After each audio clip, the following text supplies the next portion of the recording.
আপনি তো দেবী চৌধুরানী, আপনার কাছ থেকে কি সত্যিটা জানতে পারবো না? এটুকু কি আশা করতে পারি না আপনার কাছ থেকে?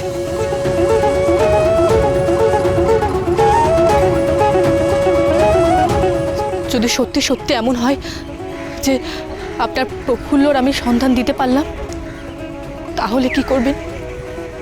পারবেন আপনার প্রফুল্লকে স্ত্রীর মর্যাদা দিয়ে বাড়ি ফিরিয়ে নিয়ে যেতে? আপনার তো আরো দুজন স্ত্রী বর্তমান, তাদের বঞ্চিত করে পারবেন প্রফুল্লকে তার মর্যাদা ফিরিয়ে দিতে?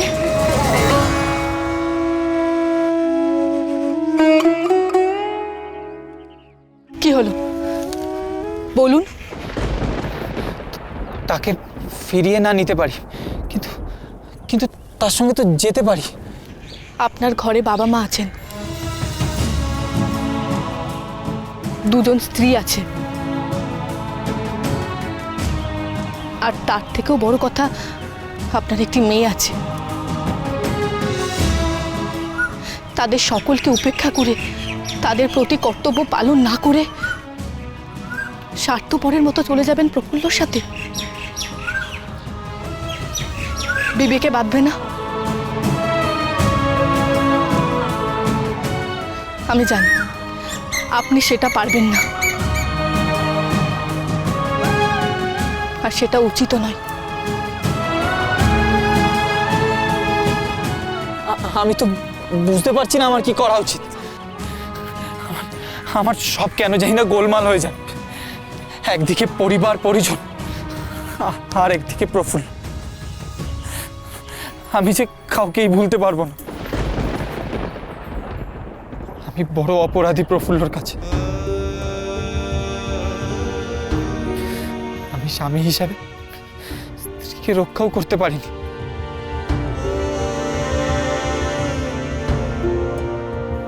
আর সেই অন্তর্জালায় আমি যে জ্বলে পুড়ে শেষ হয়ে যাচ্ছি দেবী। আপনি মিথ্যে নিজেকে দোষারোপ করছেন।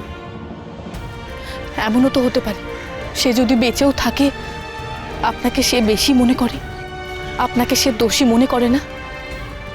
আপনার অসহায়তাটা সেও বোঝে।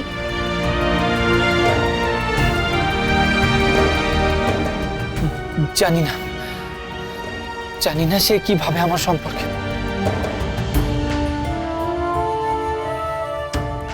যদি তদি নয়, আপনি শুধু একবার নিশ্চিত করে বলুন, একবার বলুন সে বেঁচে আছে কিনা।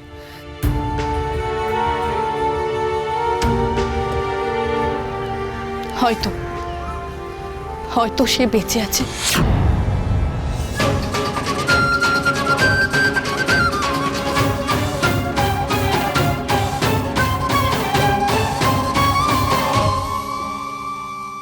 এই ছেলে আমাকে শেষ করে দেবে, বুঝলে, একেবারে সর্বশান্ত করে ছেড়ে দেবে। আর দেবী চৌধুরীর কেউ বলিহারি বটে। এই দেশে কি আর জমিদারের ছেলে নেই? সবাইকে ছেড়ে সবসময় ব্রজকে ধরে নিয়ে যায়। চিন্তা করবেন না জামাইবাবু, দেবী ধরে নিয়ে গেলেও আবার ছেড়ে দেয়, দেখবেন এবারও দেবে। হ্যাঁ, এবারে দেবে।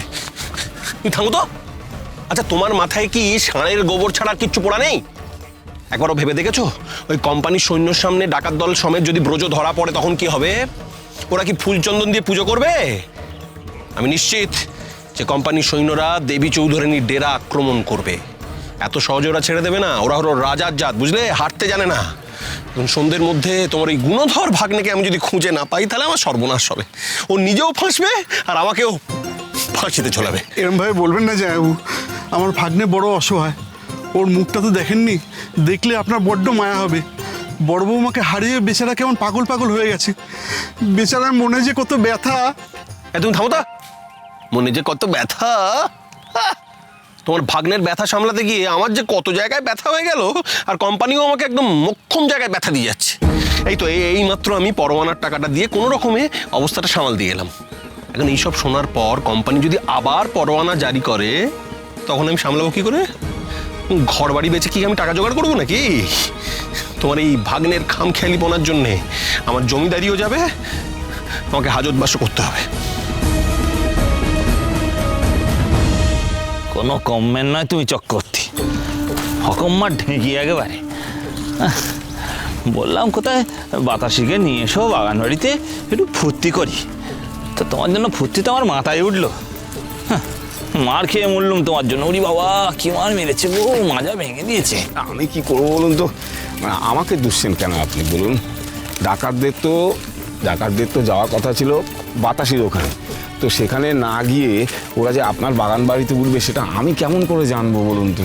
এই খুব ঘুরেল আছে কিন্তু এই দেবী চৌধুরানী, একটা পাল্টা চাল দিল যেটা আমরা বুঝতেই পারলাম না। তা বুঝবে কি করে? তা বুঝবে কি করে?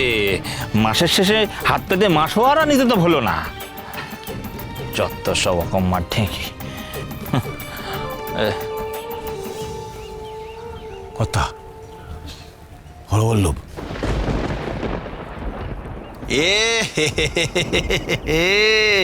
তোমার তো দেখছি নেতানো বেড়ালের মতো অবস্থা হয়েছে পরাণ।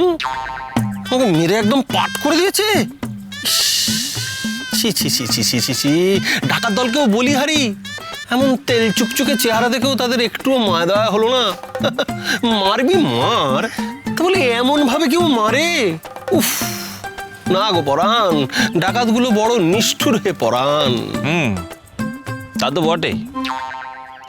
তার উপর ব্রজেশ্বর আপনার ছেলে, সে তো এখন ডাকাত দলেরই একজন। তো তাদের জন্য তো একবারে দরদ উদলে উঠছে। তো এত দরম মরম কিসের রায়মশাই? হ্যাঁ, বলি ওই ডাকাতির ভাগ টাক পাচ্ছেন নাকি? হ্যাঁ, না না, বলুন না, ভয় নেই, আমরা কাউকে বলবো না। বলো বলো বলো বলো, তোমার যা ইচ্ছে তাই বলো। তোমার কথা তো কেউ বিশ্বাস করবে না। তোমার কুকীর্তির কথা সবাই জেনে গেছে পরাণ। নিজের বৌমাকে অপহরণ করে তুমি নিজের বাগান বাড়িতে তোলো? ছি ছি ছি ছি, পাষণ্ড। এখন আমার মার খেয়ে মুখ নাড়ছো? তোমার মুখে যে গায়ের লোক চুনকালি মাখায়নি, এই তোমার 14 পুরুষের ভাগ্য ভালো। এই রায়মশাই, গোষ্ঠী তুলে কথা বলবেন না, খুব খারাপ হয়ে যাবে কিন্তু, বলে দিলাম। এ আপনার ভারী অন্যায় কিন্তু রায়মশাই, আপনি গোষ্ঠী তুলে কথা বললেন। ও বাবা, এই যে দেখছি বাঁশের চেয়ে কঞ্চি দড়ো। কি কঞ্চি? আমি কঞ্চি তুলে কথা, আমার চেহারা তুলে কথা বললেন আমি কঞ্চি? না না না না, এরকম কথা বললে কিন্তু ভালো হবে না কিন্তু। ও বিলাস, এ যে দেখছি প্রভু ভক্ত কুকুর, হ্যাঁ, বড্ড ঘেউ ঘেউ করছে। আমিও বা কম কিসে যাবো? ও যদি নেড়ি কুত্তা হয় তাহলে আমি সাহেবদের এই বিশাল কুত্তা দেবো নাকি কামড়ে? থাক থাক থাক, ছেড়ে দাও ছেড়ে দাও, এমনিতেই মার খেয়ে ওদের আত্মারা অবস্থা, আর জ্বালিও না ওদের। চলো চলো চলো চলো।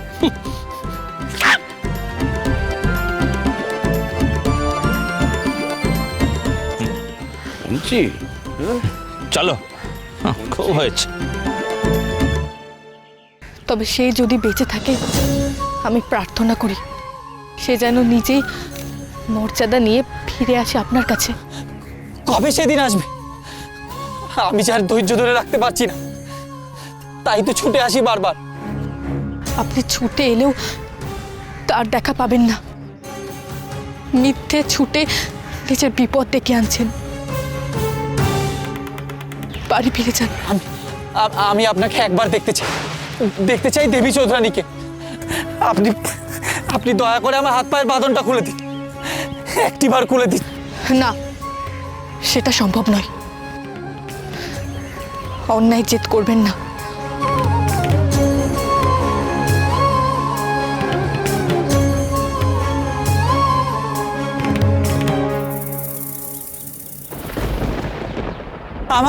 আমাকে এইভাবেই হাত পা বাঁধা অবস্থায় ছেড়ে যাবেন না।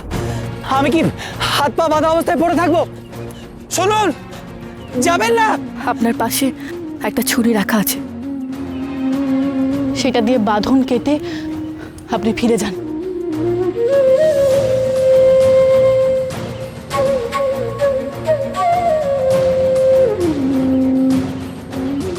চলে যাবেন না, দয়া করে চলে যাবেন না। আমাকে সঠিক উত্তরটা না দিয়ে যাবেন না। আমার এই অনুরোধটুকু রাখুন। আমি তাকে, মানে আমার প্রফুল্লকে একটিবারের জন্য চোখের দেখা দেখতে চাই।